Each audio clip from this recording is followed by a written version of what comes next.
성경이 말하고 있는 인류의 가장 큰 문제가 무엇일까요? 그것은 바로 죄 문제입니다. 이것은 우리가 교회에 다니는 가장 큰 이유이기도 합니다. 그러므로 교회에 다니면서 이 죄 문제를 해결받지 못했다면 큰 문제가 됩니다.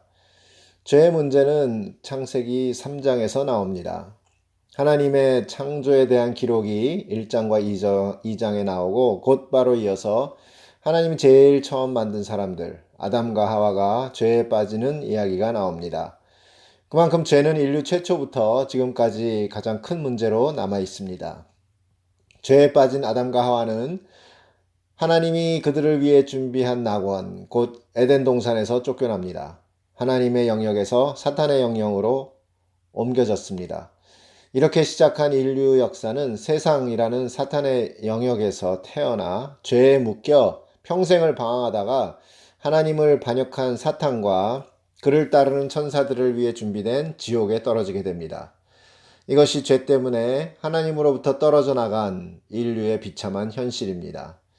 하지만 하나님은 우리 인류를 죄 가운데 버려두지 않았습니다. 아담과 하와가 죄를 지은 그 순간에 이미 죄로부터 구원의 길을 준비하셨습니다. 내가 너로 여자의 후손과 원수가 되게 하리니 여자의 후손은 네 머리를 상하게 할 것이요 너는 그의 발꿈치를 상하게 할 것이라. 창세기 3장 15절. 그리고 여호와 하나님이 아담과 그 아내를 위하여 가죽옷을 지어 입히시니라 라고 창세기 3장 27절에 기록하고 있습니다. 이렇게 하나님은 사탄이 여자의 후손 곧 예수님으로 말미암아 멸망할 것과 짐승의 피를 흘려 가죽옷을 지어 입힘으로 예수님의 희생의 피로 말미암아 죄 사함 받을 것을 선포하셨습니다. 하나님은 이스라엘 백성을 선택해서 죄 가운데 빠져 있는 그들을 율법을 통해서 하나님의 말씀에 순종하며 따르는 법을 가르쳤습니다. 하나님이 모세에게 출애굽기 19장 4절에서 6절로 이렇게 말씀하셨습니다. 내가 애굽 사람에게 어떻게 행하였음과 내가 어떻게 독수리 날개로 너희를 업어 내게로 인도하였음을 너희가 보았느니라. 세계가 다 내게 속하였나니 너희가 내 말을 잘 듣고 내 언약을 지키면 너희는 모든 민족 중에서 내 소유가 되겠고 너희가 내게 대하여 제사장 나라가 되며 거룩한 백성이 되리라. 너는 이 말을 이스라엘 자손에게 전할지니라. 그래서 모세가 백성에게 이 모든 말씀을 전했을 때 백성이 일제히 응답하여 이르되 여호와께서 명령하신 대로 우리가 다 행하리이다 라고 대답했습니다. 하지만 이스라엘 백성들은 하나님의 말씀을 다 행하지 못했습니다. 그래서 하나님은 그들에게 제사법을 가르쳐 죄사함을 받는 길을 열어주셨습니다. 제사법에는 사람이 지은 죄 때문에 짐승을 죽여 피를 뿌리고 살을 태우는 등 처참한 광경을 보게 하므로 죄의 심각성을 깨닫게 함과 동시에 하나님의 법을 지킴으로 거룩하게 될 수 없다는 것을 깨닫게 하셨습니다. 그럼에도 불구하고 이스라엘 백성은 반복적인 제사를 드리면서도 지키기 불가능한 율법을 열심히 지키려고 노력했습니다. 드디어 때가 되어 하나님이 약속한 대로 예수님이 이 땅 이스라엘 백성 가운데 오셨습니다. 하지만 이스라엘 백성들은 율법을 열심히 지키느라 하나님의 처음 약속, 곧 여자의 후손이 올 것이라는 약속을 잊어버리고 있었습니다. 그래서 예수님이 오셨는데도 알지 못했고 영접하지도 않았습니다. 그런데 사도 요한은 하나님의 아들 예수님이 육신이 되어 우리에게 왔는데 그에게는 은혜와 진리가 충만하다고 말합니다. 충만하다는 것은 더 이상 더할 것이 없이 극치에 달했다는 뜻입니다. 예수님이 곧 은혜와 진리 그 자체라는 뜻입니다. 그래서 우리가 그 은혜를 받는데 은혜 위에 은혜라고 말합니다. 이는 은혜를 한 번 받는 것으로 끝나는 것이 아니라 은혜를 한 번 받고 그 다음에 또 받고 그 다음에 또 받는다는 뜻입니다. 지속적으로 우리에게 은혜를 주신다는 뜻입니다. 그리고 예수님은 진리로 충만합니다. 곧 예수님이 변하지 않는 진리입니다. 그래서 우리는 예수님을 신뢰하고 믿는 것입니다. 세상에는 진리가 없습니다. 세상이 말하는 진리는 상대적인 진리입니다. 시대와 상황에 따라 변하는 것이 세상이 말하는 진리입니다. 뿐만 아니라 사람마다 생각하는 진리의 기준이 다 다릅니다. 그래서 나라마다 법을 정해놓고 사회 질서를 지키게 합니다. 그런데 나라마다 또 법이 다 다릅니다. 미국 같은 경우는 각 주마다 법이 다릅니다. 이렇게 세상의 진리는 천차만별입니다. 그런데 예수님은 영원 전부터 영원 후까지 변하지 않는 진리입니다. 그래서 인류는 시작부터 끝까지 그분을 믿고 신뢰할 수 있는 것입니다. 인류에게는 하나님과 관계를 맺는 두 가지 길이 있습니다. 하나는 율법이고 하나는 은혜와 진리입니다. 율법은 모세로 말미암았고 은혜와 진리는 예수님으로 말미암았습니다. 그리고 인류는 이 둘 중에 하나로 살아갑니다. 어떤 때에는 이 둘 사이를 왔다 갔다 하면서 삽니다. 내가 하나님의 말씀을 남보다 잘 지켰다고 생각하면 율법적으로 가서 다른 사람들을 판단합니다. 그러다가 형편없이 무너지면 은혜와 진리 쪽으로 가서 회개하며 용서를 구합니다. 율법 쪽에서 인정을 받으려면 본인의 노력이 많이 필요합니다. 율법을 공부하고 외워서 모든 상황에서 율법에 맞게 행동을 해야 합니다. 또한 한 번만 지키면 되는 게 아니기 때문에 인내를 갖고 꾸준히 평생 지켜야 합니다. 따라서 머리가 좋아야 하고 지구력이 뛰어나면 율법을 잘 지킬 수 있고 그렇게 되면 사람들에게 칭찬과 존경을 받게 됩니다. 반면에 은혜와 진리는 나의 부족함을 인정하면 할수록 더 많은 혜택을 받게 됩니다. 내가 잘하면 은혜의 혜택은 받을 수 없습니다. 내가 잘못하기 때문에 은혜가 필요한 것입니다. 그래서 누구든지 차별 없이 자신의 부족함을 인정하면 은혜의 혜택을 받습니다. 율법은 사람인 모세를 통해서 주어졌습니다. 왜냐하면 율법은 주는 사람에게 달려있는 것이 아니라 받은 사람에게 달려있기 때문입니다. 모든 책임이 율법을 지켜야 하는 사람에게 달려 있습니다. 그래서 누구를 통해서 주어졌는지는 그렇게 중요하지 않습니다. 그래서 죄인이며 사람인 모세를 통해서도 얼마든지 줄 수 있습니다. 그리고 그 율법을 받은 사람은 지켜야 할 책임과 의무가 따릅니다. 얼마나 큰 부담입니까? 그럼에도 불구하고 이스라엘 백성들은 명령하신 대로 다 행하겠다고 호언장담했습니다. 그런데 단 한 사람도 그 율법을 다 지킬 수는 없었습니다. 물론 사람의 지식과 성품에 따라 좀 더 잘 지키는 사람은 있었겠지만 모두 다 지킬 수 있는 사람은 한 명도 없었고 지금도 없습니다. 그런데 은혜는 죄인인 사람을 통해서 줄 수 없습니다. 왜냐하면 은혜는 주는 사람의 희생이 있어야 하기 때문입니다. 그 희생은 아무나 줄 수 있는 희생이 아닙니다. 그 희생은 죄가 하나도 없는 사람의 희생이어야 합니다. 그래야만 그 희생을 통해 은혜가 주어지기 때문입니다. 그래서 누구를 통해서 은혜가 주어졌는가는 매우 중요한 조건입니다.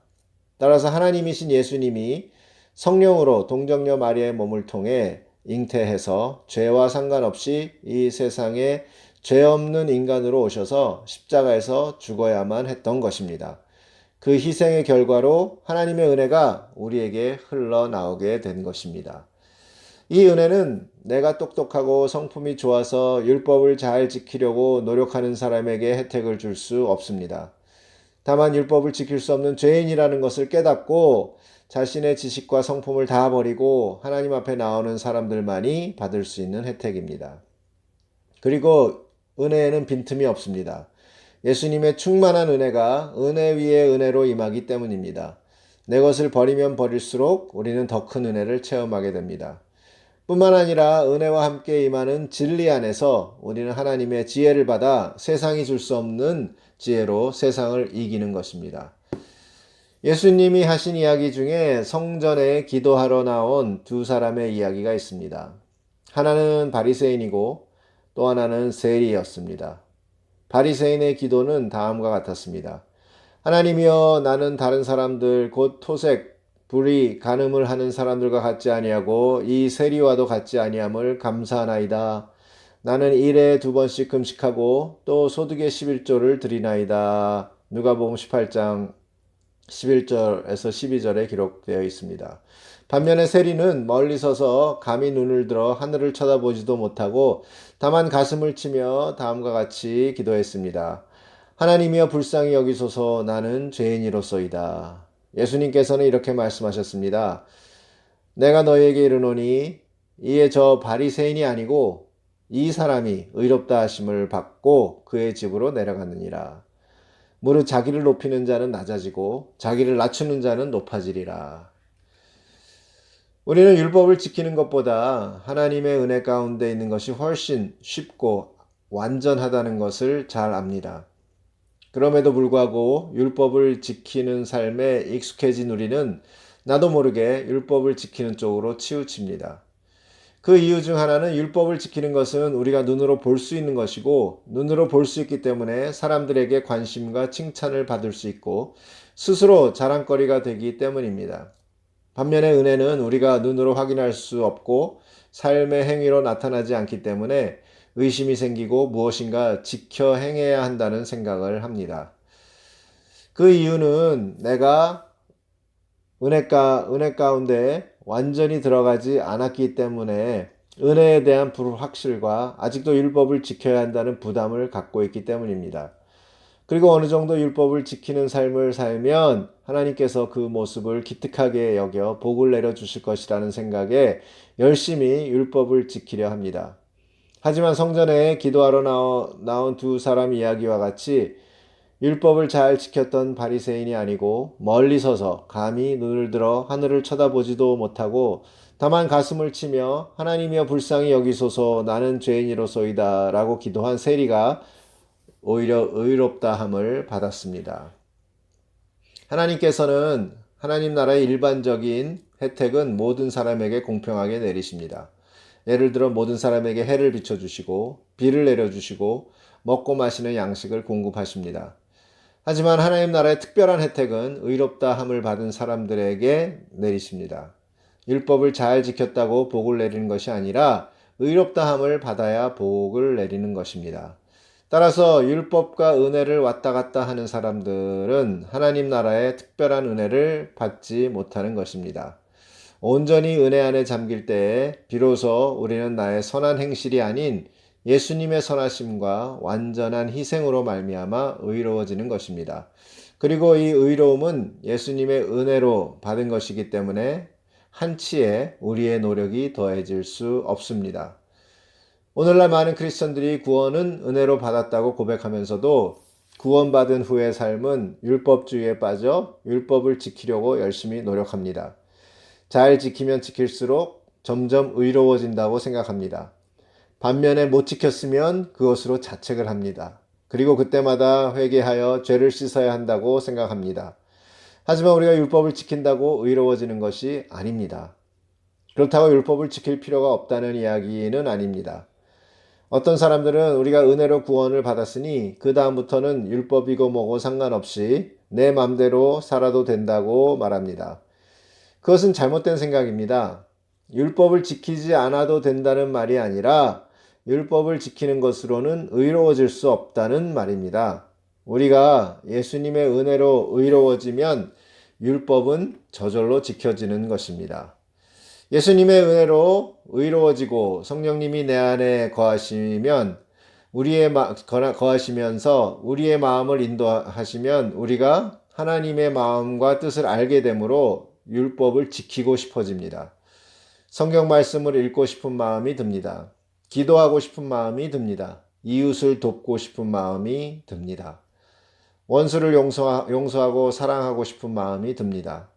이렇게 성령님께서 우리에게 이런 마음을 넣어주시면 율법을 지키고 성경 말씀을 읽고 기도하고 이웃을 돕고 원수를 사랑하는 것이 너무도 쉬워지는 것입니다.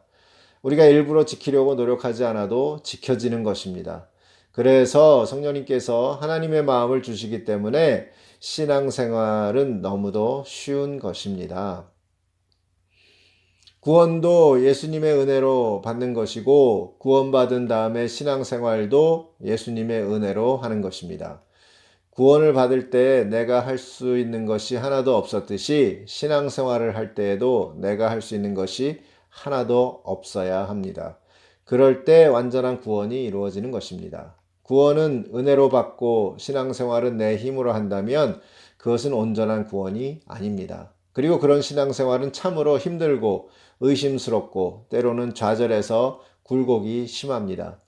하지만 구원과 신앙생활을 모두 예수님의 은혜 안에 둔다면 쉽게 구원을 받았듯이 쉽게 신앙생활을 할 수 있는 것입니다. 로마서 11장 32절에 하나님이 모든 사람을 순종하지 아니하는 가운데 가두어 두심은 모든 사람에게 긍휼을 베풀려 하심이로다라고 말씀하셨습니다. 그러면서 사도 바울은 깊도다 하나님의 지혜와 지식의 풍성함이여 그의 판단은 헤아리지 못할 것이며 그의 길은 찾지 못할 것이로다고 고백합니다. 정말 우리는 하나님의 지혜와 지식과 판단과 길을 알 수 없습니다. 우리가 하나님의 말씀에 순종하지 않는 것이 하나님의 긍휼을 받기 위한 길이라고 누가 생각이나 할 수 있었겠습니까? 오히려 하나님께 죽도록 순종하는 것이 하나님의 긍휼을 받는 길이라고 생각하는 것이 일반 사람들의 생각입니다. 그런데 내가 열심히 순종하면 율법의 칭찬은 받을 수 있을는지 모르지만 은혜의 혜택은 받을 수 없습니다. 오히려 내가 순종할 수 없기 때문에 우리는 하나님의 긍휼과 은혜 안에서 완전하게 의로워지는 것입니다. 이제 우리의 생각이 바뀌어야 합니다. 우리의 고정관념이 바뀌어 율법이 아닌 예수님의 은혜와 진리 가운데로 깊이 빠져야 합니다. 그리고 그 안에서 하나님의 긍휼을 충만하게 받으며 감사와 기쁨과 평강이 넘치는 삶을 이 땅에서 누려야 합니다. 그런 삶이 바로 하나님의 영광을 비추는 삶이 되는 것입니다. 우리가 가족들을 전도하는 것이 가장 힘든 이유는 우리가 예수님의 은혜에 완전히 빠져 있지 않기 때문입니다. 내가 잘 살려고 노력하다가 실패하는 것을 가까이에서 보았기 때문에 영향력이 없는 것입니다. 내가 완전히 은혜 가운데 빠져버렸다면 그것을 제일 가까운 데서 지켜보던 가족들에게 예수님을 전하는 것이 훨씬 더 쉬워야 합니다. 이제부터라도 예수님의 은혜와 진리 안에 푹 빠지기 바랍니다. 내 생각과 내 방법들은 다 버리고 온전히 하나님의 긍휼 가운데서 하나님의 영광의 빛을 발하는 삶이 되길 기도합니다. 그 발하는 빛으로 말미암아 믿지 않는 가족들과 이웃들이 하나님 앞으로 나오는 놀라운 기적의 역사가 우리 모두의 삶에 일어나길 축원합니다.